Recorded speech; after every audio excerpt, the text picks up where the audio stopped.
ভাইরা, এরপরে আমিরে মুআবিয়া রাদিয়াল্লাহু তাআলা আনহু অমীমাংসিত অবস্থায় ফয়সালা করতে পারেননি। ইমাম হুসাইনের কাছে এসে ফয়সালা করতে পারেননি। তিনি চলে গেলেন,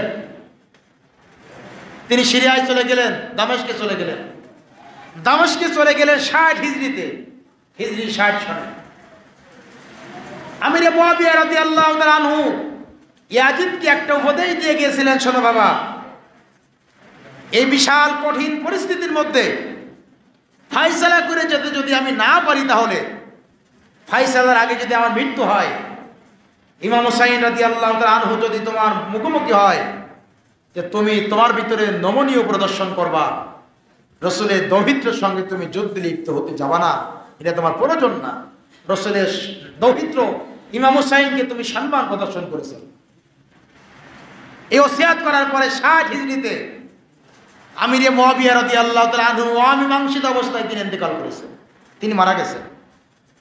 তিনি মারা যাওয়ার পরে তার ছেলে ইয়াজিদ তিনি ক্ষমতার শিখরে চলে বসলেন। তিনি চাপ প্রয়োগ করলেন। প্রশাসন তো বাবার পক্ষে ছিল, সরকারের পক্ষে ছিল আইন শৃঙ্খলা বাহিনী।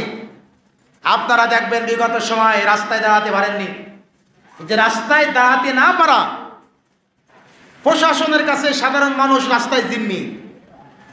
প্রিয় ভাইরা, ঠিক পরিস্থিতি এরকম ছিল, কিন্তু রাস্তায় প্রশাসন আপনাকে দাঁড়াতে দিচ্ছে না, আপনি দাঁড়াবেন কিভাবে? আমিরে মুআবিয়ার পক্ষে প্রশাসন সাজানো, দীর্ঘ 20টি বছর তিনি খেলাফত পরিচালনা করেছেন, তিনি ইন্তেকাল করেছেন। তিনি মীমাংসা করার চেষ্টা করেছেন, পারেননি, তার আগেই তিনি মারা গেছেন। তিনি দায় মুক্ত আল্লাহর কাছে। তিনি সন্তানকে ওসিয়াত করে গেছেন, ইমাম হুসাইনের সাথে কখনো বাড়াবাড়ি করবে না। কিন্তু আমিরে মুআবিয়ার ছেলে ইয়াজিদ তিনি বিভিন্ন প্রাদেশিক গভর্নরদেরকে চাপ প্রয়োগ করলেন, যারা আমার নামে বায়াত নিতে চায় না, এদেরকে প্রেসার দাও, এদেরকে চাপ দাও, আমাকে এই ক্ষমতায় থাকতে হবে। আচ্ছা, এখন বলেন, একজন সাহাবীর ছেলে তাবেঈ, ইয়াজিদ তাবেঈ ছিল, একজন তাবেঈর যে মর্যাদা, সমস্ত দুনিয়ার মানুষের কিন্তু সেই মর্যাদা নেই। কিন্তু ঘটনা হলো একটা, সেই সময় ইমাম হুসাইনের ইসলাম না মুআবিয়ার ছেলে ইয়াজিদের ইসলাম, ইয়াজিদের মর্যাদা বেশি ছিল না ইমাম হুসাইনের মর্যাদা বেশি ছিল? নিঃসন্দেহে। তাহলে ইসলামের দুইটা ধারা, ইসলামের দুইটা ধারা। আপনি কি হুসাইনি ইসলাম মানবেন নাকি ইয়াজিদি ইসলাম মানবেন? নিঃসন্দেহে ওই সময় তুলনা করলে আপনাকে হুসাইনের ইসলাম মানতে হবে, ইয়াজিদের ইসলাম মানা যাবে না, যেহেতু রাসূলুল্লাহ দৌহিত্র সরাসরি বেঁচে আছেন, তিনি যা বলেন তিনি সঠিক। কিন্তু একটা শ্রেণী চলে গেলে ইয়াজিদ ইসলামে পড়ে, ইয়াজিদ চাপ প্রয়োগ করলো। চাপ প্রয়োগের পরে একটা পর্যায়ে ইমাম হুসাইন রাদিয়াল্লাহু তাআলা আনহু কোনো অবস্থাতেই ইয়াজিদের বশ্যতা তিনি স্বীকার করেন না। আমার জীবন যাবে, আমি মরে যাব, শহীদ হবো, কিন্তু ইয়াজিদের বশ্যতা, ইয়াজিদের নামে বায়াত হবেন, আমার নানা যা শিখাই যায়নি আমি তা করবো না, তো করবোই না। প্রিয় ভাইরা, এইভাবে 60 হিজরিতে তিনি মদিনার থেকে তিনি মক্কায় আসলেন। 61 হিজরিতে, হিজরি 61 সনে তিনি মক্কা হয়ে তিনি কুফার দিকে রওনা হলেন। মদিনার সাহাবীরা নিষেধ করলেন, আপনি যাবেন না, আপনার যাওয়ার দরকার নেই, আপনি যাবেন না। কারণ কুফার মানুষের একটু আবেগী মাতাল, একটু আবেগী মানুষ। তারা দেখবেন যে নারাই তাকবীর দিয়ে, মিছিল দিয়ে, স্লোগান দিয়ে ঝুঁকি পড়া যায়। হালকা যদি কোনো শব্দ হয়, আওয়াজ হয়, তাহলে কিন্তু ভয়তে অনেকে ছোড়াছড়ি করে না। আবেগ দিয়ে কিন্তু আলোচনা শোনা যাবে না, আবেগ দিয়ে বোঝা যাবে না, আবেগ দিয়ে সংসার চালানো যাবে না, আবেগ দিয়ে পরিবার চালানো যাবে না, আবেগ দিয়ে কোনো কিছু করা যাবে না। যা কিছু আপনি করবেন কিন্তু বিবেক দিয়ে। আবেগ দিয়ে করেছেন তো আপনি ঠকেছেন, ঠিক না? আবেগের কোনো স্থান নেই, কিন্তু বিবেকের স্থান সব জায়গায় আছে। সাহাবীরা নিষেধ করলেন, আপনি যাবেন না। কুফার মানুষের আবেগে বেশি, আপনার বাবার সঙ্গে তারা ভালো ব্যবহার করতে পারেনি। কুফার মানুষেরা আপনার বাবাকে শহীদ করেছে নির্মমভাবে। আজকে কুফা থেকে 1.5 শতাধিকের বেশি চিঠি আপনি পেয়েছেন যে আপনার নামে তারা বায়াত নেবে, আর সেখানে আপনার নামে বায়াত নিয়ে আপনি ইয়াজিদের বিরুদ্ধে আপনি আপনার নানা রেখে দেওয়া যে খেলাফত ব্যবস্থা সেটা আপনি পুনরুদ্ধার করবেন। এটা কুফার মানুষের কাছে, কুফার মানুষদেরকে আপনি এভাবে বিশ্বাস করবেন না। ইমাম হুসাইন বলেন আমি যাব, যা হয় হোক।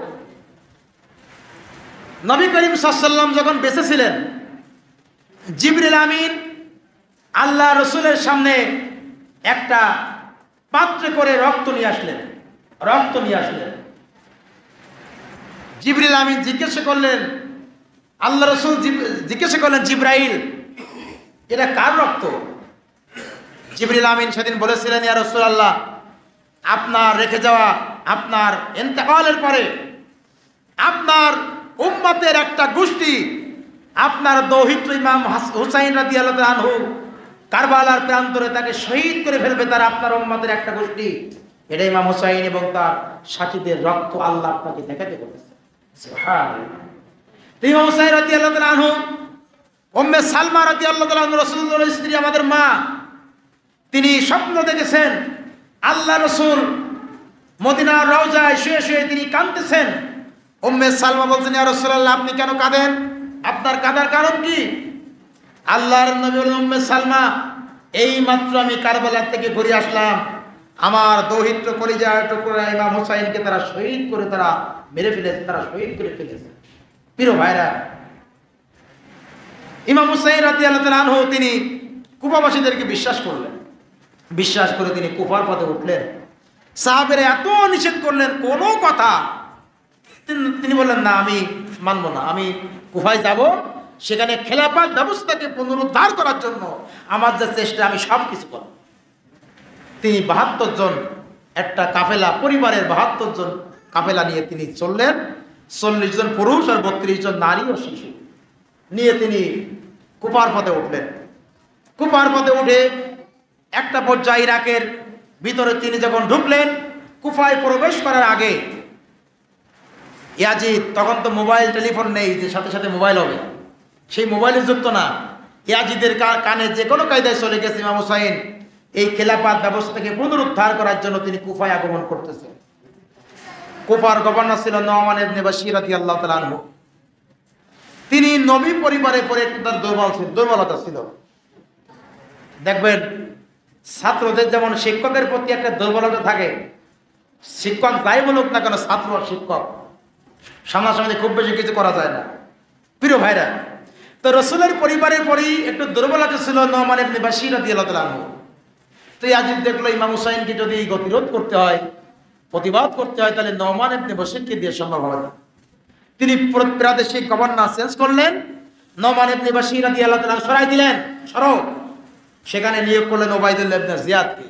জাত দিয়ে যেখানে ঠেকানো যায়, জাত দিয়ে যেখানে যে থানা ঠেকানো যায়, বিগত সরকার কিন্তু সেই কায়দায় সেই থানা ঠেকাইছে। জাত দিয়ে যেখানে যে জেলা চালানো যায়, যে এসপিকে দিয়ে যে জেলা সাতক্ষীরাকে কোন এসপি দিয়ে শাসন করা যায় তা তারা জানত। প্রিয় ভাইরা, ঠিক এটা তো সরকার, এটাও একটা সরকার। সিরিয়ার রাজধানী দামেস্ক থেকে ইয়াজিদ বলে দিলেন, নোমান তুমি সরো। ওবাইদুল্লাহ ইবনে জিয়াদকে সেখানে প্রাদেশিক গভর্নর নিয়োগ করে দিলেন। কোন অবস্থাতে ইমাম হুসাইন যেন খিলাফত ব্যবস্থা পুনরুদ্ধার করতে না পারে, তার জন্য যা যা করা তাই করো। কিন্তু ইমাম হুসাইনকে তো শহীদ করতে হবে। আজ সরাসরি কিন্তু এই কথা বলবে, ওই যে দরিয়ানার কথা বলেছে একজন, হাত পা বাইন্ধে নিয়ে চলে গেছে, বিষয়টা কিন্তু বেশি রাখো। প্রিয় ভাইরা, ইমাম হুসাইনকে গতিরোধ করা হলো, পথ অবরুদ্ধ করা হলো। ইমাম হুসাইন বলল, কি ব্যাপার, আমার পথ তোমরা গতিরোধ করো কেন? 1500 বা 800, আমার এরকম একটা ইখতিলাফ রয়েছে এই ব্যাপারে। এই যে 72 জন নারী পুরুষ ছোট বাচ্চা শিশুদেরকে গতিরোধ করার জন্য 1500-2000 মানুষ সেনাবাহিনী লাগে, কিন্তু ওবাইদুল্লাহ ইবনে জিয়াদ সেখানে তাই নিয়োগ করেছে, খবরদার এরা যেন কুফায় ঢুকতে না পারে। সেখানে তাদের গতিরোধ কি? ইমাম হুসাইন বলল, কি ব্যাপার, আমার গতিরোধ করলে কেন? আমি তো তোমাদের সাথে মারামারি করব না, যুদ্ধ জিহাদ কোনো কিছু করব না। আমি যদি যুদ্ধ করতাম তাহলে তো আমি সেনাবাহিনী নিয়ে আসতাম, আমি অস্ত্র নিয়ে আসতাম, আমি তো কোনো কিছু নিয়ে আসিনি। বাবা, তোমরা আমাকে এই গতিরোধ কেন করলে? তোমরাই তো আমাকে ডেকেছো, তোমাদের হাতের লেখা 150 খানা প্রায় চিঠি আমার কাছে হস্তগত হয়েছে, চিঠিগুলো আমার কাছে আছে, তোমরা মারবা কেন? আমাকে গতিরোধ করলে কেন? বসে ইবনে জিয়াদের নির্দেশ, আপনাকে গতিরোধ করতে হবে, আপনি কোন অবস্থাতেই সামনে যেতে পারবেন। ইমাম হুসাইন বললেন, কে দিয়েছে নির্দেশ? সিরিয়ার রাজধানী থেকে ইয়াজিদ এই নির্দেশ দিয়েছে ইবনে জিয়াদ। ইমাম হুসাইন রাদিয়াল্লাহু তাআলা আনহু দুইটা প্রস্তাব দিলেন, দেখো তোমাদের কাছে আমার দুটো প্রস্তাব। একটা প্রস্তাব হলো, তোমরা আমাকে ডেকেছো, আমি আসছি, আমার যদি ভালো না লাগে তোমরা আমাকে ছেড়ে দাও, আমি পিছন দিয়ে ফিরে মক্কায় চলে যাই, কোনো অবস্থাতে আমি মারামারি যুদ্ধ আমি পছন্দ করি না, আমি করব, আমি ফিরে মক্কায় চলে যাব, ছেড়ে দাও। 2 নম্বর প্রস্তাব হলো, তাই যদি না দাও, এই প্রশাসনিক পাহারায় আমাকে সিরিয়ায় নিয়ে চলে ইয়াজিদের কাছে, আমি ইয়াজিদের কাছে প্রশ্ন করতে চাই, জিজ্ঞাসা করতে চাই, ইয়াজিদ তুমি কার বিরুদ্ধে যুদ্ধ ঘোষণা করেছো, কার চলার পথকে তুমি গতিরোধ করেছো, তোমার ক্ষমতাকে পাকাপোক্ত করার জন্য আমি রাসূল আকরাম সাল্লাল্লাহু আলাইহি ওয়াসাল্লামের দৌহিত্র ইমাম হুসাইন রাদিয়াল্লাহু তাআলা আনহু সারা দুনিয়ার আর কেউ নয়, কেন আমার জন্য এটা করেছে? তার 2টা প্রস্তাবের একটা প্রস্তাব ইবনে জিয়াদ মানেনি, তাকে ছেড়ে দেওয়া হলো না যে তিনি মক্কায় চলে যাক, তাকে দামেস্কেও নেওয়া হলো না যে ইয়াজিদের কাছে যে এই কথাগুলো বলুক। ইয়াজিদও কিন্তু এই সব খবর তার কাছে নেই, এখানে যা ঘটতে, মোবাইল না তো। প্রিয় ভাইরা, এই পরিস্থিতির ভিতরে ইমাম হুসাইন রাদিয়াল্লাহু তাআলা আনহু একটা তাবু স্থাপন করলেন, একটা তাবু গাড়লেন। একটা তাবুর ভিতরে তার যে আপনার জয়নাল আবেদিন এবং ওই যে 6 বছরের 6 মাস বয়সের একটা বাচ্চা আলী আসগার, দুধের বাচ্চা, বয়স মানে 6 মাস, এই তাবুর ভিতরে পরিবার পরিজনকে তিনি রাখলেন। রাখার পরে ফোরাতের তীরে যুদ্ধ হলো। ইমাম হুসাইনের কাছে আবার একটা প্রস্তাব হলো, ভুল হলো, আবার একটা প্রস্তাব হলো যে আপনাকে এই শান শওকত দিয়ে আপনাকে ফিরে যেতে সুযোগ দেওয়া হবে, আপনি সব কিছু করতে পারবেন, শুধু আপনার জন্যে ইয়াজিদের ক্ষমতায় টিকে থাকা সমস্যা, শুধু আপনি ইয়াজিদের নামে যদি বায়াত নিতে পারেন আপনি শান শওকত সব কিছু পাবেন। ইমাম হুসাইন বলল, বাবা আমার জন্য এটা সম্ভবপর নয়, আমি ইয়াজিদের নামে বায়াত নিতে পারবো না, আর কোনো প্রস্তাব থাকলে বলো, আমি ইয়াজিদের কাছে মাথা নত করতে পারি, আমার ইয়াজিদের কাছে আমাকে নিয়ে চলো, আমি যাবো, কথা বলবো, কিন্তু আমি ইয়াজিদের কাছে বশ্যতা স্বীকার করতে পারবো না। কারবালা যুদ্ধ ছিল, সময় কত? 9:06 আর 2-5 মিনিট। প্রিয় ভাইরা, সেখানে কারবালা যুদ্ধ ছিল শুক্রবার সকাল থেকে সন্ধ্যা। এই যুদ্ধটা খুব লম্বা ছিল না, সকাল থেকে সন্ধ্যা। এই কেউ উঠবেন না, উজু করার দরকার হলে 5 মিনিট সময় নেওয়া যাবে। আমি তো আর কালকে আসবো না, আমি আসতে চাইনি, আমি বলছিলাম যে আকাশ যেহেতু আবহাওয়া প্রতিকূলে আমি আর এই কষ্ট করে যাব না। এরপরেও বললো যে না আসলে হবে না, এরপরেও মানসিকতা এরকম যদি বৃষ্টি যদি পড়ে তাও মনে হয় একটু যাওয়া লাগতে পারে, সেই উদ্দেশ্যে মূলত আসা। আমি তো আর প্রতিদিন আসবো না, আমি 2টা দিন আপনাদের মসজিদের সিরাতের পরে আলোচনা করেছি, এই মুহররমের আলোচনা কিন্তু আমি কোনোদিন করিনি, আমার মনে আছে। প্রিয় ভাইরা, এরপরে কারবালার যুদ্ধ একেবারে সংক্ষিপ্ত করে বলছি, কারবালার যুদ্ধ শুরু হলো। আল্লামা আদিল হাসান সাঈদ রহমাতুল্লাহ আলাইহি তার আলোচনা ইউটিউবে সার্চ দেবেন, সুন্দর করে তিনি উপস্থাপন করেছেন। জোহরের নামাজের আগে আপনার প্রায় পুরুষ যারা ছিল জয়নাল আবেদিন বা কিছু বাদে কারবালার ময়দানে প্রায় শহীদ হয়ে গেছে। শুধু শহীদ না, কারবালার শহীদদের সামনে অমানবিকভাবে যে আচরণ, সোহাদাই কারবালার লাশকে ঘোড়ার পার সঙ্গে বেঁধে দিয়ে ঘোড়া দাবড়ায় উবাইদুল্লাহ ইবনে জিয়াদ তাকে অপমান অপদস্থ করেছেন শহীদে কারবালার সঙ্গে। আপনার 28 অক্টোবর 2006-এর কথা একটু চিন্তা করেন। মানুষ মারার পরে তারপরে উঠে এই নৃত্য নাচানাচি কি করা যায়? 2013 সালের 5ই মে শাপলা চত্বরের কথা একটু স্মরণ করেন। এই যে আলেম ওলামাদের পরে এই যে তাহাজ্জুদ গোজারি মানুষদেরকে মেরে শহীদকে হত্যা করে সেই লাশগুলাকে মুছে পরিষ্কার পরিচ্ছন্ন করে ধুয়ে মুছে সাফ করে দিয়ে আবার টকশোতে অহংকারী করা যে আমরা 1 ঘন্টার ভিতরে সেই লাশগুলা পরিষ্কার ধুয়ে মুছে সাফ করে দিচ্ছি। আল্লাহ তাআলা তো আমাদেরকেও ধুয়ে মুছে সাফ করে দিতে পারেন। আল্লাহ তাআলা আমাদেরকেও সেই দেশ থেকে উৎখাত দূরীভূত উচ্ছেদ করে দিতে পারেন। আল্লাহর তো কোনো সময় লাগে না, লাগে কি? আল্লাহর কোনো সময় লাগে না, সব কিছু খেলা। দিন শেষে পরন্ত বিকালে আল্লাহ তাআলার যে বাজেট সেটাই কিন্তু বাস্তবায়ন হয়। আমি আপনি যা কল্পনা করি না কেন, আমার আপনার কথা বাস্তবায়ন হবে না। বাস্তবায়ন হবে কার পরিকল্পনা? আল্লাহ তাআলার পরিকল্পনা। প্রিয় ভাইরা, আসুন, ইমাম হুসাইন রাদিয়াল্লাহু তাআলা আনহু তিনি জোহরের পরে, দুপুরের পরে তিনি তাঁবুতে যাওয়ার একটু সুযোগ পেয়েছিলেন। তাঁবুতে গিয়ে তিনি ওনার স্ত্রী বললেন যে 6 মাসের বাচ্চা আলী আসগার পানির পিপাসায়, বুকের স্তন সংকট দেখা দিয়েছে, পানির পিপাসায় তার জীবনটা চলে যাচ্ছে। ইমাম হুসাইন রাদিয়াল্লাহু তাআলা আনহু তার 6 মাসের কলিজার টুকরা আলী আসগার তাকে এনে ইয়াজিদের বাহিনীদের কাছে একটু দাবি পেশ করলেন। ইয়াজিদের বাহিনীরা, এইটা হলো আমার কলিজার টুকরা শিশু আলী আসগার, একটু ফোরাতের এই পানির আজকে শ্রীগাল, কুত্তা, হরিণের জন্য, সবার জন্য আল্লাহর দেওয়া নিয়ামত, ফোরাতের এই পানি সবার জন্য উন্মুক্ত, আমার জন্য এক পেয়ালা পানি, আমার কলিজার টুকরা আলী আসগারের জন্য এক পেয়ালা পানির ব্যবস্থা একটু করে দেওয়া। উঁচু করে যখন ধরেছিলেন, জালিমদের তরবারির আঘাতে, তীরের আঘাতে, বর্ষার আঘাতে 2 হাতের খোল দিয়ে তারা বর্ষা তীর নিক্ষেপ করেছিল এমনভাবে রক্ত মাংসের, আপনার 6 মাসের বাচ্চা রক্তের দলা হাত থেকে খসে খসে সেদিন জমিনে খুলে পড়ে গেছিল। এরপরেও ইয়াজিদের এই যে বাহিনী, উবাইদুল্লাহ ইবনে জিয়াদ, তার মনের ভিতরে ন্যূনতম রাসূলের ভালোবাসা তার মনের ভিতরে উদয় হয়নি। ক্ষমতাকে টিকায় রাখতে হবে, ক্ষমতার জন্য আমার কাছ থেকে সরে চলে না যায়, ক্ষমতা হলো আমার মুখ্য।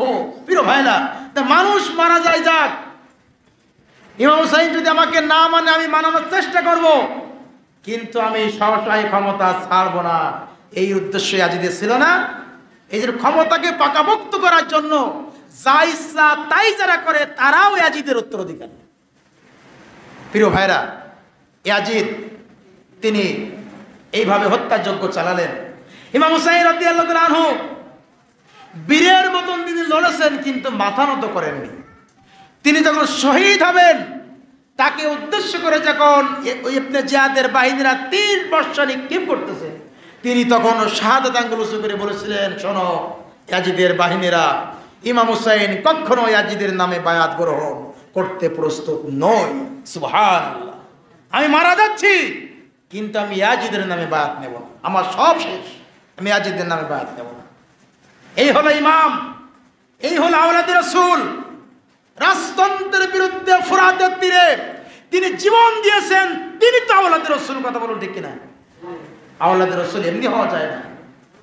রাজতন্ত্রের বিরুদ্ধে তিনি জিহাদ করে, যুদ্ধ করে নিজের জীবনটাকে শাহাদাতের নজরানা পেশ করেছেন ইমাম হুসাইন রাদিয়াল্লাহু তাআলা আনহু। সুবহানাল্লাহ, তিনি মৃত্যুকালে ফোরাতের একটা পানি তিনি পেয়েছিলেন, এবং আমি এটাও পড়েছি যে পানি তিনি হাতে তুলেছিলেন। হাতে তুলে পানি তিনি গালে দিতে যাবেন, পিপাসার কাতরে বুকটা ফেটে যাচ্ছে। পানি যখন তৃষ্ণার্ত অবস্থায় পানি যখন তিনি গালে দিতে যাবেন, হঠাৎ করে তারা মনে করেছেন 6 মাস বয়সে শিশু আলী আসগারের কথা। আমার কলিজার টুকরা আলী আসগারকে ইয়াজিদের নিষ্ঠুর বাহিনী এক পেয়ালা পানি পর্যন্ত তারা দিতে পারেনি। পানির অভাবে আমার ভালো ভাই, আমার পরিবার মারা গেছে, আর সেই পানি আজকে আমি পান করবো? ইমাম হুসাইন হাত থেকে পানি নিক্ষেপ করে ফেলে দিলেন, না, এই পানি আমি খাবো না। তীর বর্ষার আঘাতে ইমাম হুসাইন রাদিয়াল্লাহু তাআলা আনহু তিনি শহীদ হয়েছেন, কিন্তু ইয়াজিদের কাছে তিনি বায়াত গ্রহণ করেন না, ঠিক না? তিনি জীবন দিয়েছেন, মৃত্যু জীবন দিয়েছেন, কিন্তু ইয়াজিদের কাছে বায়াত গ্রহণ করেন নাই। প্রিয় ভাইরা, ইয়াজিদের ইমাম হুসাইনের শহীদ হওয়ার পরে শুধু নিথর দেহ জমিনে পড়ে আছে তা না, তার দেহ থেকে তার কল্লাকে দ্বিখণ্ডিত করা হলো। সোজা কথা, নিথর দেহ পড়ে আছে, তার বডি থেকে তার কলির কল্লাকে, মাথা মুন্ডুকে দ্বিখণ্ডিত করে ধর থেকে, এবং তার গলাবিহীন বডিকে ঘোড়ার পায়ের সঙ্গে বেঁধে ঘোড়া দাবড়ানো হলো। শহীদে কারবালার সঙ্গে যে অমানবিক আচরণ করেছে ইয়াজিদ এবং তার বাহিনী, ইবনে জিয়াদ এবং তার বাহিনীর, প্রিয় ভাইরা, সেই দাড়ি ধরে ইমাম হুসাইনের দাড়ি ধরে উঁচু করে বুখারী শরীফের হযরতে আনাস ইবনে মালিক রাদিয়াল্লাহু তাআলা আনহু থেকে হাদিস বর্ণিত, আমার মোবাইলে আছে হাদিসটাও। প্রিয় ভাইরা, যে হাদিসটার মূল কথা হলো যে উবাইদুল্লাহ ইবনে জিয়াদ যে সিংহাসনে চেয়ারে বসা ছিল, তার পায়ের কাছে একটা প্লেট রাখা হলো, সেই প্লেটে ইমাম হুসাইনের সেই কল্লা, সেই মাথাটা দাড়ি ধরে সেটাকে রাখা। উবাইদুল্লাহ ইবনে জিয়াদের কাছে একটা লাঠি ছিল, সেই লাঠি দিয়ে ইমাম হুসাইনের ঠোঁটে এরকম তিনি ঠোঁটটা নাড়াচ্ছেন। পাশ থেকে একজন বলল, ইবনে জিয়াদ, যেই ঠোঁটে তুমি লাঠি দিয়ে আজকে নাড়াচাড়া দিচ্ছ, আমি সচক্ষে দেখেছি রাসূলুল্লাহ এই ঠোঁটে অসংখ্য বার তিনি চুমা খেয়েছেন। আজকে তুমি যে কাজটা করেছো এই কাজটা কোনো মতেই ভালো কাজ না। লাঠি দিয়ে যে ঠোঁটটা খোঁচাচ্ছ, দয়ার নবী হাবিব সাল্লাল্লাহু আলাইহি ওয়াসাল্লাম তিনি অসংখ্য বার এই চোয়ালে চুমা খেয়েছেন, এই ঠোঁটে তিনি চুমা খেয়েছেন। প্রিয় ভাইরা, সেদিন এই অত্যাচার, এই জুলুম শহীদে কারবালার পরে ইয়াজিদ এবং তার বাহিনী, তার সৈন্যবাহিনীরা সেদিন করেছিল। কিন্তু ইমাম হুসাইন কখনো পিছপা হননি, ইসলাম ছেড়ে দেননি যে আমি এই দল আর করবো না, আমি তোমাদের জীবন ভিক্ষা চাই, আমি মেনে নিলাম ইয়াজিদের বায়াত। ইমাম হুসাইন কি একবারও মেনেছে? আজকে এই শহীদে কারবালা থেকে আমাদের শিক্ষা কি? শুধু মুহররমের আলোচনা শুনবো আর বাড়ি চলে যাব, আর মিলাদ পর্ব জিলাপি বিতরণ করবো, এটা শেষ না। আমাদের শিক্ষা হলো কারবালা শিক্ষা থেকে আমি কয়েকটা শিক্ষার কথা বলি। ইমাম হুসাইনের 1 নম্বর শিক্ষা হলো, শেষ করবো, ইমাম হুসাইন রাদিয়াল্লাহু তাআলা আনহু তার মুখে যেটা ছিল তার অন্তরও সেটা ছিল। তার মুখে যেটা ছিল, তিনি নানা রেখে যাওয়ার যে ইসলাম, মানে 30 বছরের যে খেলাফত ব্যবস্থা, এই খেলাফত ব্যবস্থাকে তিনি পুনরুদ্ধার করবেন, এটা তার মুখেও ছিল, এটা তার অন্তরও ছিল। কখনো তিনি ভয়ে বাড়ি বসে থাকেননি, তিনি একাই চলেছেন খেলাফত পুনরুদ্ধার করার জন্য, ভয় করেননি জালিমের। 2 নম্বর একটা শিক্ষা হলো, ইতিহাস লেখা হয় কোনো কিছু ঘটে যাওয়ার পরে, আগে নয়। ইয়াজিদ যখন ক্ষমতায় ছিল, ইয়াজিদ যখন ক্ষমতায় ছিল, ক্ষমতায় থাকা অবস্থায় ইতিহাস ইয়াজিদের বিরুদ্ধে লেখা সম্ভব হয়নি, হয় না। আজকে আমাদের দেশের যে আয়না ঘর, আমরা এতদিন জানতাম আয়নায় মানুষের রূপসারা দেখা লাগে। এখন আয়না নামক যে ঘর আছে, তারেক সিদ্দিকী সাহেবের পরামর্শ যে আয়না ঘর হয়, এই আয়না জানি কিনা আয়না ঘর তো জানি না, একটা নামকরণ করে নিয়েছে। এখন ক্ষমতায় থাকা পর্যন্ত এই আয়না ঘরের সন্ধান কেউ খুঁজে পাইছেন? আপনারা খুঁজে পাইছেন? কিন্তু ক্ষমতার থেকে যাওয়ার পরে সে আয়না ঘর আপনারা দেখি পাইছেন, পাইছেন না? যারা ঢাকা শহরে যারা থাকে তারা তাদের দেখারও সুযোগ হয়েছে আয়না ঘর। তার মানে ক্ষমতায় থাকাকালীন সেই সরকারের বিরুদ্ধে কেউ ইতিহাস লিখে সে দেশে টিকে থাকতে পারে না। তা জ্বলন্ত প্রমাণ হলো ইয়াজিদ এবং ইমাম হুসাইন রাদিয়াল্লাহু তাআলা আনহু। ইয়াজিদ যখন ক্ষমতায় ছিল তার বিরুদ্ধে কেউ কলম ধরতে পারেনি, কিন্তু ক্ষমতার থেকে যখন চলে গেছে তখন তার বিপক্ষে কলম ধরার লোকের অভাব ছিল না। কথা বলুন ঠিক কিনা? প্রিয় ভাইরা, এখন আসুন, তাহলে কোনো কিছু ইতিহাস হয় ঘটনা ঘটে যাওয়ার পরে। আর একটা শিক্ষা হলো, ইয়াজিদ সারা জীবন ক্ষমতায় টিকে ছিল পেশি শক্তি ব্যবহার করে। জনগণ মানে চাক আর না চাক, আমি প্রশাসন দিয়ে পেশি শক্তি ব্যবহার করে আমি রাষ্ট্র ক্ষমতায় থাকবো, আমার কোনোদিন এই জীবন থাকতে ক্ষমতা চাবো না।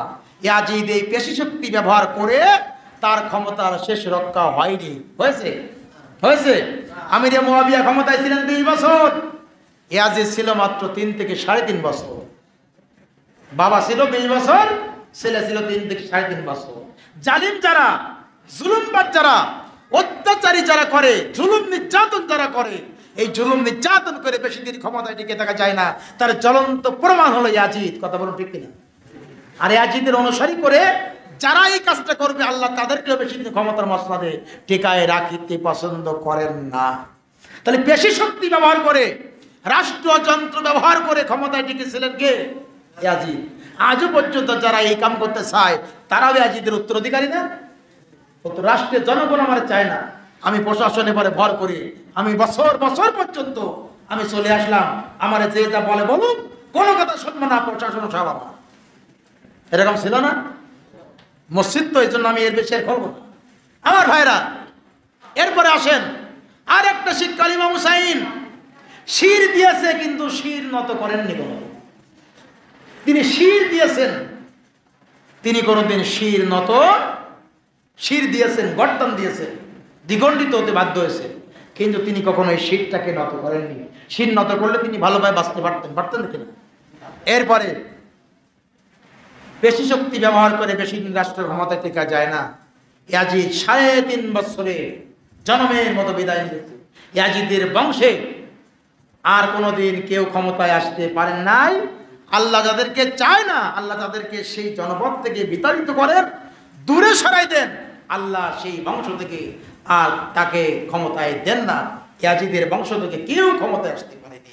প্রিয় ভাইরা, আজকে আসুন ইমাম হুসাইন রাদিয়াল্লাহু তাআলা আনহুকে যারা নির্মমভাবে বিদায় করে দেওয়ার চেষ্টা যারা করলো, দুনিয়ার ইতিহাসে তাদের কেউ স্মরণ করে না, করে?